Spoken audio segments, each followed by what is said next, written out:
The stale beer smell hits you first, then the too loud bass.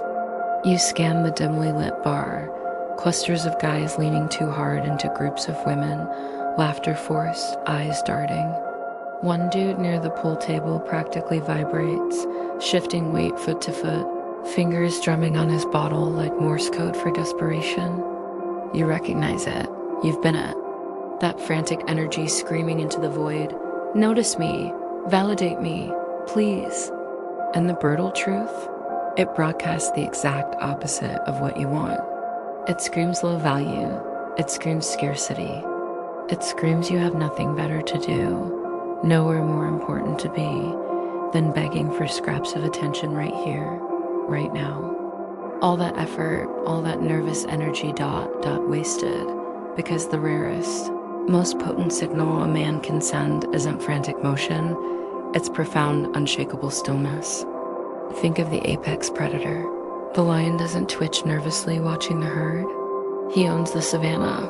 His power radiates from absolute calm. This isn't about becoming a statue. It's about becoming an immovable object psychologically.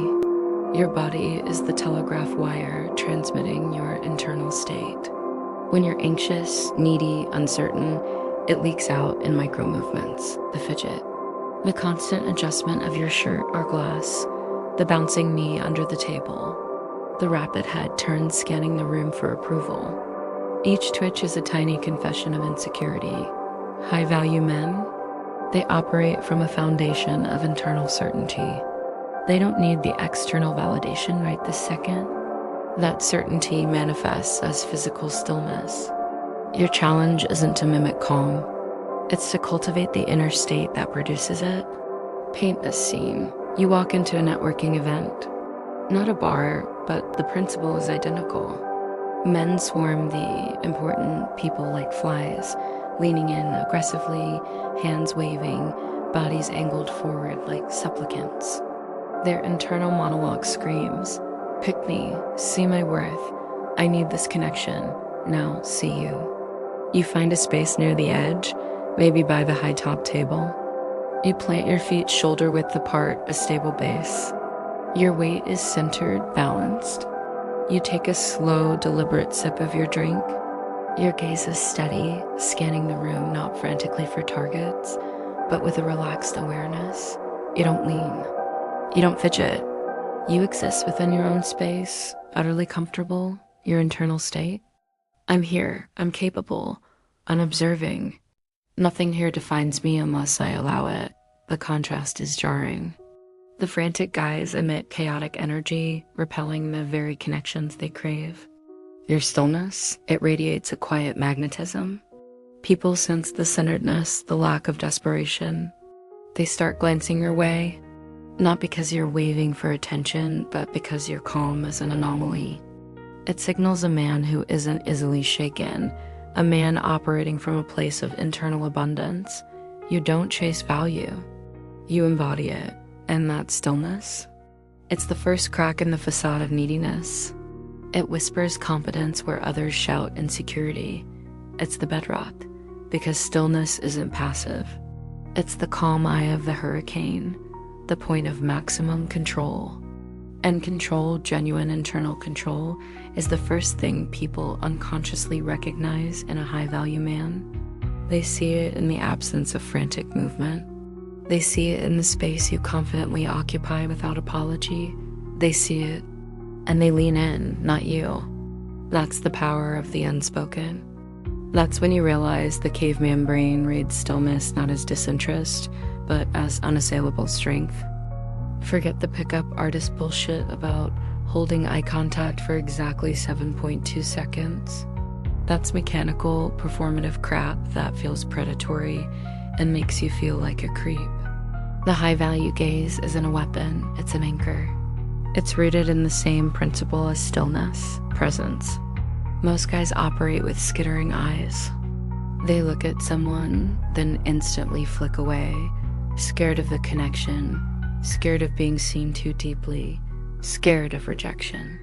Or they lock on with desperate intensity, drilling holes with their pupils, broadcasting neediness like a lighthouse beacon. Both extremes scream low status. One screams, "I'm afraid of you." The other screams, "I desperately need your approval."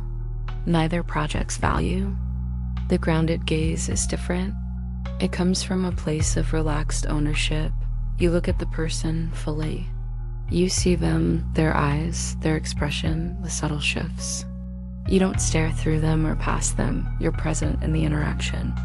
Your eyes are steady, relaxed, maybe holding a slight curiosity or warmth, but never demanding. The key? The slow turn. Picture this. You're engaged with someone. Movement catches your eye elsewhere. The low-value reflex. The frantic, jerky head snap. Who's that? Is she hotter? Did I miss something? It broadcasts distraction, insecurity, a lack of focus. It tells the person you're with they're instantly replaceable. Now the high-value move, you feel the impulse to look. You acknowledge it internally, but you don't jerk. You slowly, deliberately, turn your entire head and upper body towards the new stimulus. Smooth, controlled, unhurried. This does two devastatingly powerful things. It signals absolute calm and control. There's no panic in your movement, no fear of missing out. You're so secure in your presence that you can afford to observe deliberately. It projects that whatever is happening over there isn't a threat or a desperate opportunity. It's simply information you're choosing to gather. It shows respect. That slow turn implicitly tells the person you were engaged with, "I see you. This other thing exists, but I'm not frantically abandoning you." You haven't dismissed them like trash. You've shifted your attention with deliberate intent, not nervous reflex. This subtle respect, born from your own centeredness, is incredibly disarming and attractive. It shows you value your own attention and choose where to place it. You're not a leaf blown by every wind. Internal monologue shift. Instead of "don't look away too fast," "oh shit, she saw me look back, act casual," it becomes, movement. Let's see what that is. Slow, smooth turn. Assess calmly, not relevant right now. Slow, smooth turn back. Eyes reconnect, steady, present. You were saying? No apology in your posture, just calm continuity. This isn't playing hard to get. It's genuinely being hard to rattle.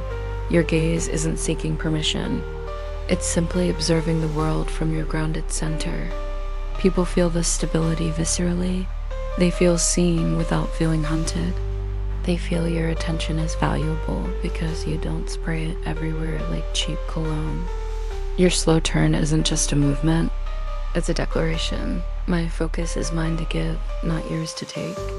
And that's the silent language of a man who owns his space, his time, and his attention. That's the language that commands respect without demanding it. They tell you to take up space, and you picture some jackass manspreading on the subway, elbows flying, invading everyone's bubble. That's not high value. That's low social IQ aggression. It reeks of overcompensation, like a pufferfish blowing itself up. True expansive claim is the opposite of aggression. It's the quiet, unconscious assertion of your rightful presence. It's rooted in the deep, unspoken belief, I belong here. I am not an intruder. Watch the low-value man enter a room. He shrinks, shoulders curl forward slightly, arms glued to his sides. He hugs the walls. He makes himself physically smaller, trying to become invisible, hoping not to offend. His body screams apology for existing. Now, watch the high-value man. Not a strutting peacock, but a man comfortable in his own skin and space. His posture is naturally upright, not stiff, but supported. His shoulders are relaxed back and down, opening his chest. His arms hang comfortably, perhaps with hands lightly clasped in front, or resting easily at his sides, not trapped in pockets or crossed defensively. He occupies the physical volume his body naturally requires. He doesn't force space. He simply doesn't apologize for the space he inhabits. This expansiveness isn't about dominating others. It's about respecting yourself enough to exist fully. It signals comfort, confidence, and a lack of threat. Think of a cat stretching languidly in a sunbeam. Total ownership, zero aggression. That's the vibe. When sitting, he doesn't perch nervously on the edge of the chair. He sits back, relaxed, maybe an arm resting comfortably along the back of an adjacent chair or sofa. Not claiming her space, but confidently filling his own. When standing in a group, he's not hunched inward. He's grounded, balanced, allowing natural gestures that flow from his center without being constricted. This ease reads as authority. It tells people subconsciously, this man is at home in the world. He is not waiting for permission. The magic happens because this physical openness mirrors psychological openness. It signals you're not guarding, not hiding, not afraid. It invites connection because you appear approachable and secure, not defensive or needy. So you've got the stillness, the unshakable core. You've got the grounded gaze and slow turn, the masterful control of attention and respect. You've got the expansive claim, the quiet ownership of your rightful space. These aren't tricks you put on. They're physical manifestations of an internal shift. They're the body catching up to the mind, the brutal, beautiful truth. Faking these without the inner foundation is exhausting and transparent. People sense the disconnect. The real work isn't in the posture, it's in dismantling the neediness, the scarcity, the fear that makes you vibrate, flick your eyes, and shrink. Cultivate the inner state, the certainty, the self-respect, the genuine indifference to outcomes born from knowing your worth isn't tied to this moment, this person, this bar. Then watch your body naturally express it. Watch how the world responds to a man who isn't begging, but simply being powerfully, calmly, expansively present. Watch how stillness, grounded focus, and owning your space become not an act, but your undeniable reality. The highest value signal you can send isn't loud. It's the profound silence of a man completely at ease within himself. That silence, it roars.